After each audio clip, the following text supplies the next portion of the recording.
मुनीम जी, जी आपका हिसाब पूरा हुआ या नहीं? हाँ सेठ जी, पूरा हो गया। आप देख लीजिए। नमस्ते सेठ रामलाल जी। नमस्ते नमस्ते। आओ सुंदरलाल। अरे यहाँ बैठो भाई जी, जी। हमारे पास। हाँ, बहुत दिनों बाद आना हुआ।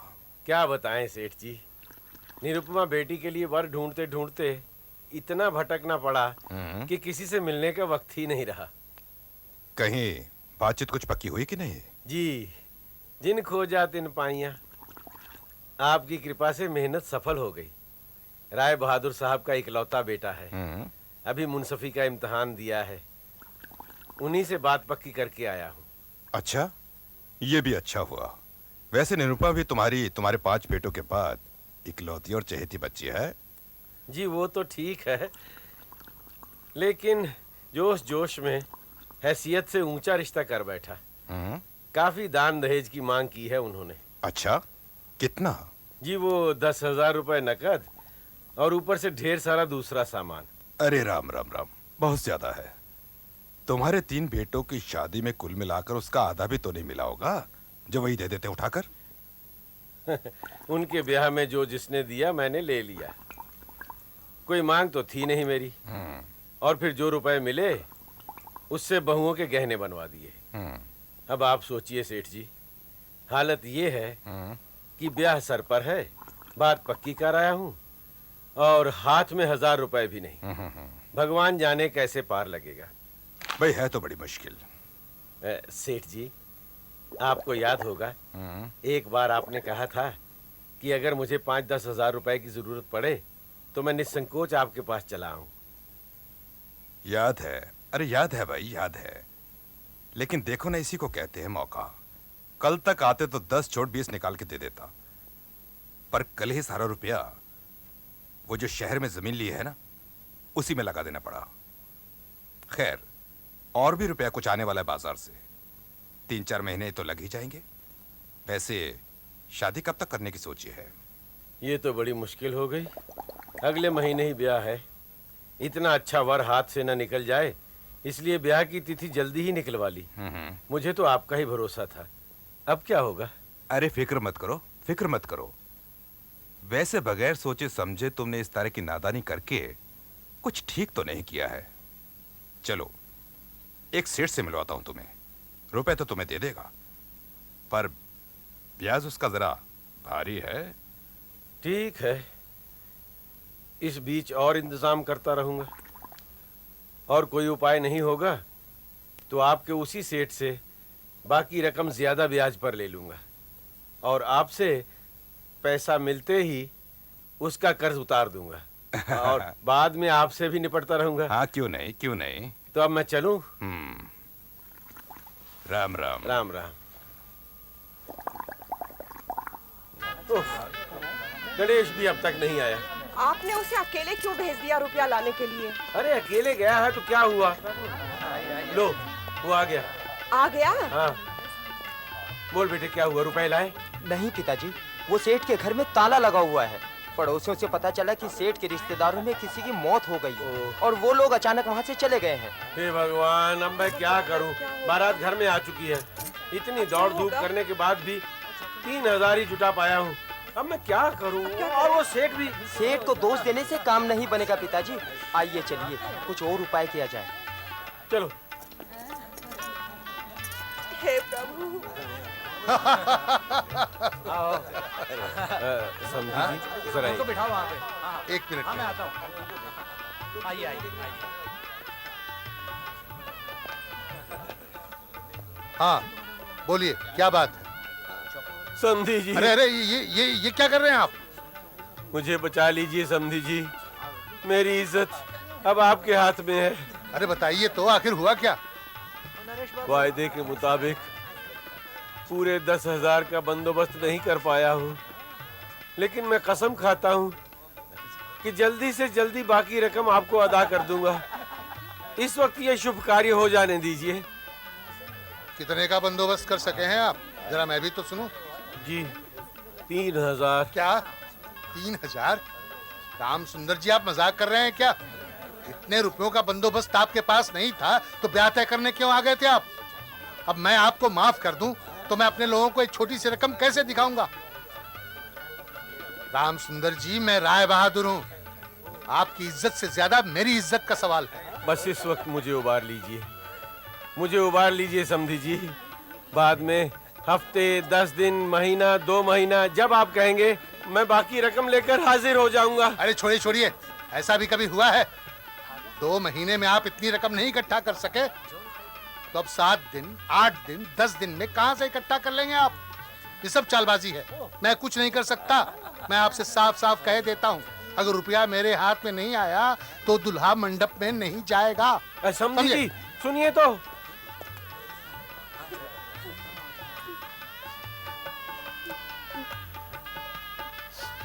तेरे पिताजी आ जाएंगे तो सब मालूम हो जाएगा क्या हुआ।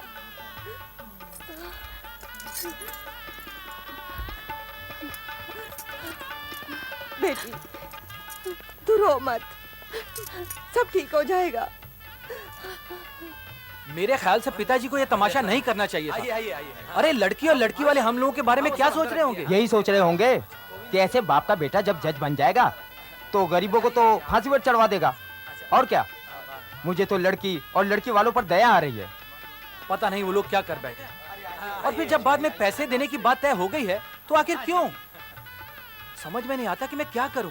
तुम इस पाप के भागीदार मत बनो। वो कैसे? विरोध करके। हाँ, मैं भी यही सोच रहा हूँ। आखिर कोई मैं बच्चा तो हूँ नहीं। कल मैं एक जिम्मेदार ओहदे पर बैठने जा रहा हूँ, तो कोई भी गैर जिम्मेदारी का काम करना मुझे नहीं जचता। रवि, तुम पिताजी को बुलवाओ। ठीक है, मैं बात करता हूँ। अभी जाता हूँ। ये है आजकल की पढ़ाई लिखाई। नीति शास्त्र का तो जमाना ही नहीं रहा। जिसने माँ बाप की इज्जत करना नहीं सीखा उसका सब ओहदा बेकार। आप ठीक कहते हैं ठाकुर साहब। अब तो लगता है आज बच्चों को शिक्षा देने से बेहतर है कि उनको अनपढ़ ही रखें। कम से कम माँ बाप का सम्मान करना तो नहीं भूलेंगे। अरे ये भी कोई बात हुई है? अब अगर मैं लड़ने लग जाऊं तो अपनी ही तो जग हसाई होगी। बस इसीलिए चुप हूं, वरना उस नालायक की तो मैं खाल उधेड़ कर रख दूं। ठीक है, अब जो हो रहा है होने दीजिए।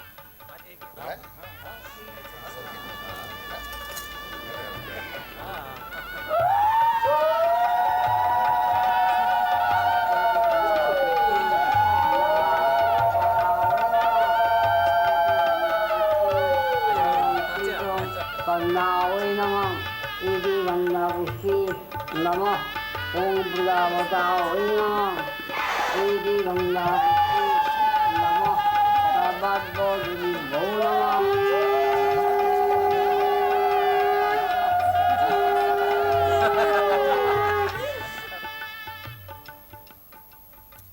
बहू कितनी सुंदर है। आखिर बहू किसके घर की है? जैसे घर की बहू है वैसे ही तो सुंदर होगी ना। दहेज तो अच्छा लाई होगी ना। दहेज वहेज तो कुछ नहीं, कंगाल की बेटी है, आंखों में ढेर सारा पानी लाई है। लेकिन बहन, राजा बाबू नहीं दिखे। सुना था इसके लिए ब्याह में बाप से भी लड़ पड़े और इसके आने के साथ ही साथ कहाँ चले गए? बहन, इसके पैर घर में पड़ते ही राजा बाबू को तुरंत तार मिला और उन्हें ट्रेनिंग के वास्ते 6 महीने बाहर जाना पड़ा। फिर तो बहन इसके कदम बड़े ही भाग्यशाली हैं। इसके आते ही राजा बाबू मुंशी बन बैठे। हाँ बहन, आखिर क्यों नहीं? आखिर कदम किसकी बहू के हैं?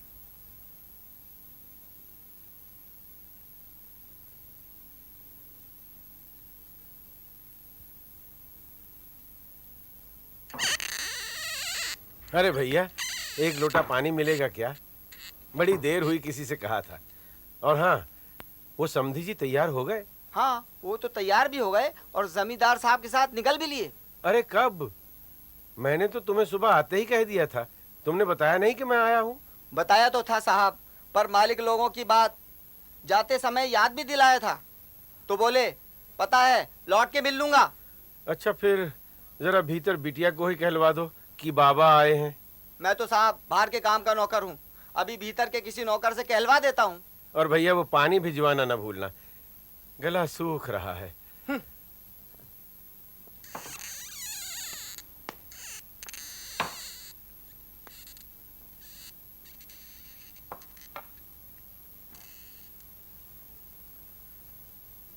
अरे आप?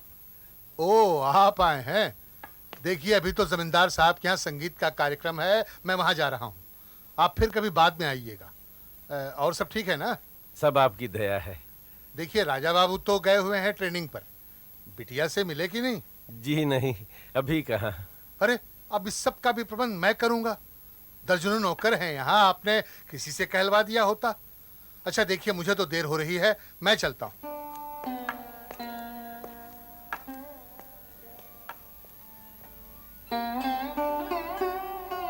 नीरू बेटा, चिलम के लिए आग तो दे जा।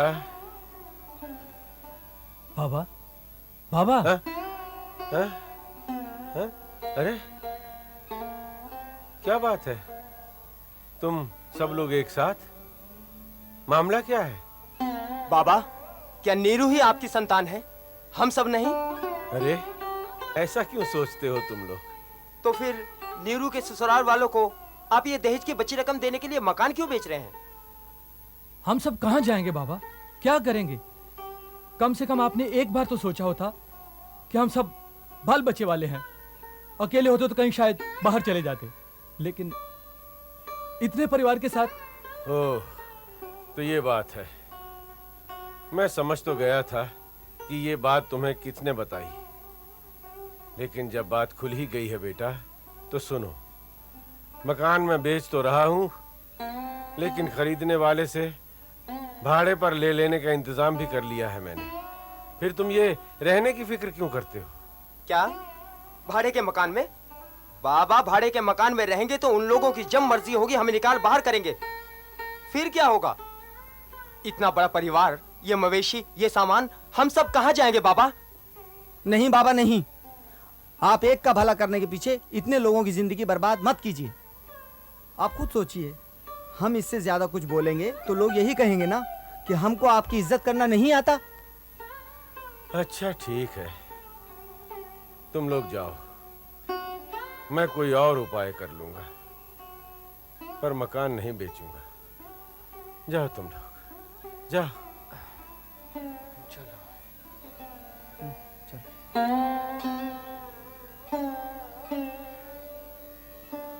बाबा, इतने दिनों बाद याद आई हमारी?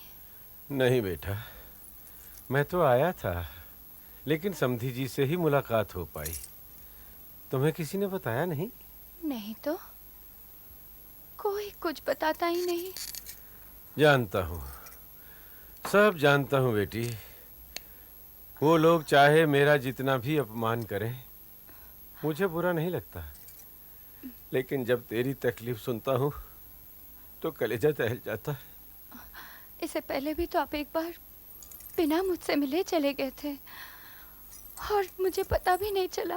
अब ठीक ही तो है, ऐसा बार बार क्या मिलना। माँ जी कहती हैं, क्यों नहीं एक ही दफा सारे इंतजाम और रीति रिवाज के साथ चले आते हैं। इसको ही क्यों, सारे इलाके भर को पता चल जाएगा कि चोरों जैसा आना भी कोई आना है।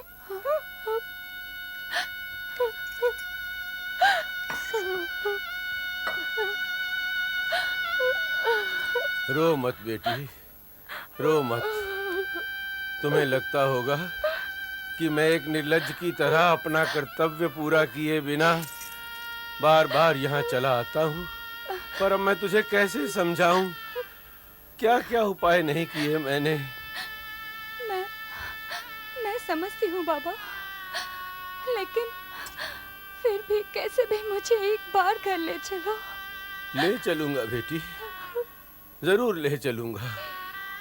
हालांकि मैं जानता हूँ कि ये कहना कितना आसान है, पर क्या करूं, मेरा तो कोई वश ही नहीं चलता। बाबा, विदा कराना तो दूर, उन रुपयों के कारण तुमसे मिलने का मेरा अधिकार भी छीन लिया गया है। इस मिलने के लिए भी कितने हाथ जोड़ने पड़ते हैं।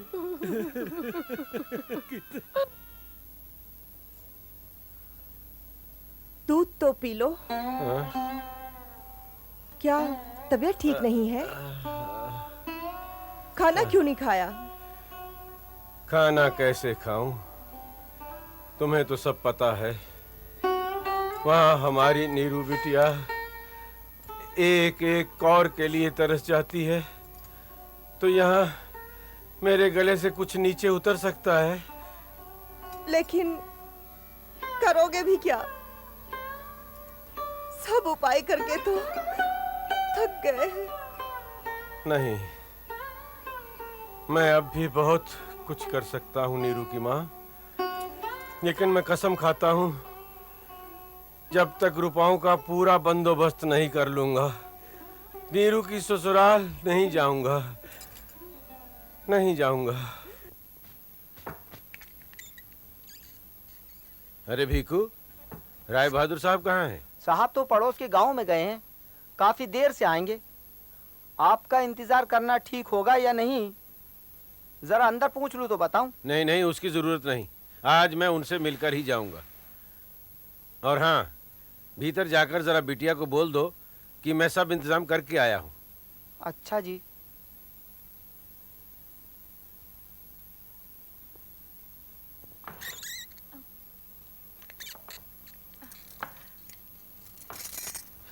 जीती रहो।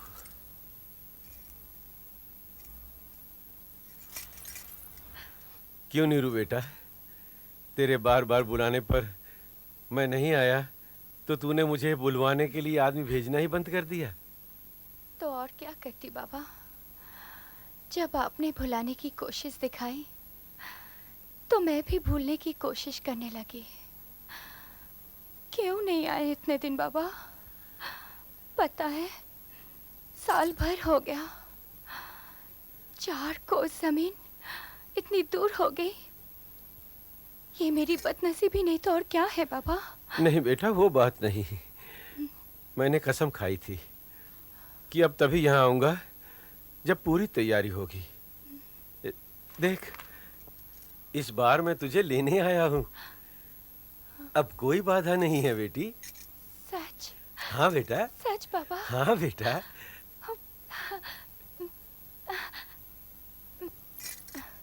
बाबा, अरे मोहन दादा। हरमोहन, तुम यहाँ? अब तो आपने हम लोगों को रास्ते पर लाकर खड़ा कर दिया है। तो इसमें इतनी भी क्या जल्दी थी कि तुम मुझसे लड़ने सीधे यहाँ चले आए? एक तो वैसे ही इस घर में अपनी इज्जत नहीं, ऊपर से तुम ये बखेड़ा लेकर आ गए। तो कहाँ जाता? मकान तो आपने बेच दिया है, अब और किस मकान में जाकर रहते? तो तुम लोगों के लिए मैं क्या नरक में जाऊं और सत्य का पालन नहीं करूं? हे भगवान, अब मैं क्या करूं? तो क्या हम सब जीते जी नरक में जाएं? बाबा, मैं समझ गई हूँ। अब अगर आपने ये रुपया मेरे ससुर को दिया तो मैं आपकी सौगंध खा के कहती हूँ, आप अपनी बेटी का मुंह कभी नहीं देख पाएंगे। नहीं बेटा, ऐसा नहीं कहते बेटी। अगर मैं ये रुपए तुम्हारे ससुर जी को नहीं दूंगा तो तुम्हारा और तुम्हारे बाबा दोनों का अपमान होगा। नहीं बाबा, अब अगर ये रुपया आपने मेरे ससुर को दिया तो अपमान होगा। क्या आपकी बेटी की कोई मर्यादा नहीं? क्या मैं एक रुपयों की थैली हूँ जिसमें जब तक रुपया रहता है तब तक उसका मोल होता है? नहीं बाबा, आप ये रुपया देकर मेरा अपमान ना करें।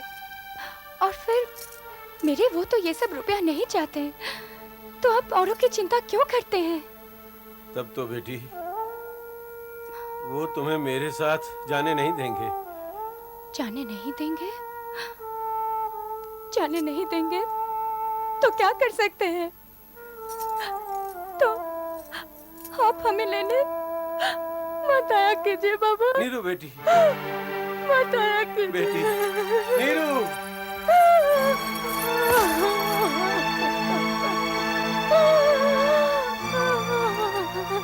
कल मुही, तूने आई हुई लक्ष्मी लौटा दी। अब देखना तुझे कैसे मैं एक एक बूंद पानी के लिए तड़पाती हूँ, और जिसके गुमान में तू होगी उसी के हाथ पिटवाऊंगी तुझे।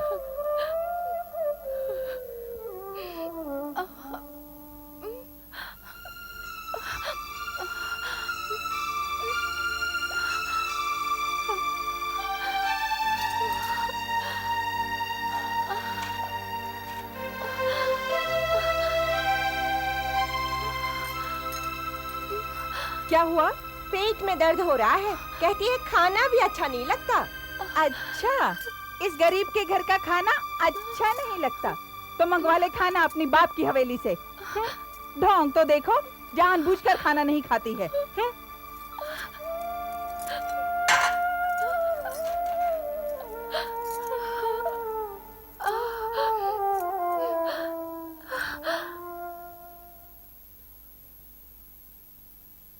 क्या हाल है आजकल वो राम सुंदर की बिटिया का? हाल मत पूछो, बड़े नखरे हैं उसके। ये बला सर से टलती भी नहीं। मालिक, ये चिट्ठी बहू जी की है, अंदर पहुंचा दूं? राजा बाबू की है। कोई जरूरत नहीं, जाओ तुम जाओ। पढ़ो ना, क्या लिखा है। लो तुम ही पढ़कर देख लो। मैं क्यों पढ़ूं?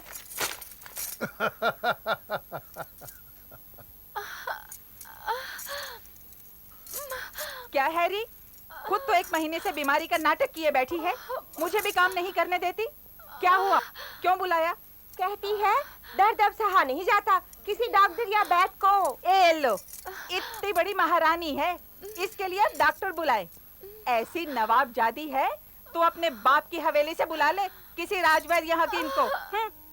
चूरन दे दिया है, वही फांक ले, इससे ज्यादा हमारे बस में नहीं। माँ जी, मेरे बाबा, माँ और भाइयों से एक बार मिलवा दीजिए। ये सब ढोंग है। ये सब बाप के घर जाने का बहाना है।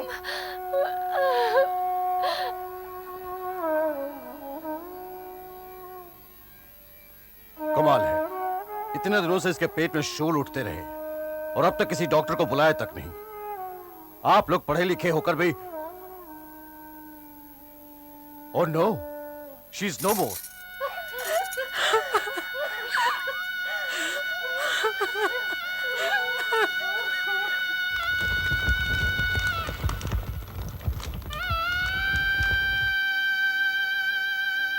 जो होना था सो हो गया काका।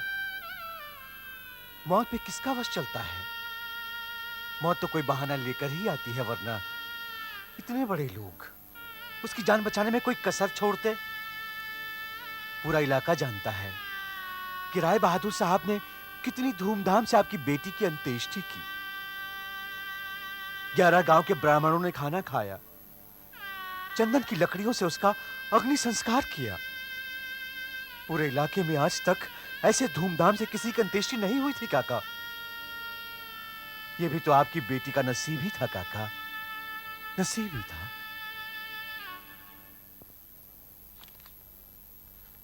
राजा बाबू ने चिट्ठी में ये लिखा है कि उन्हें वहाँ सरकारी बंगला मिल गया है। बहू को जल्द से जल्द भेज दीजिए। अब तो सब लिख ही देना पड़ेगा। सब लिखने के बाद मेरी तरफ से ये भी लिख दीजिएगा। हाँ हाँ बोलो, क्या लिखना है? लिखिएगा कि बेटा, हम लोगों ने तुम्हारे लिए एक और लड़की देख रखी है, वो तुरंत छुट्टी लेकर यहाँ आ जाए। और इस बार दहेज में 20,000 रुपए, और वो भी हाथों हाथ।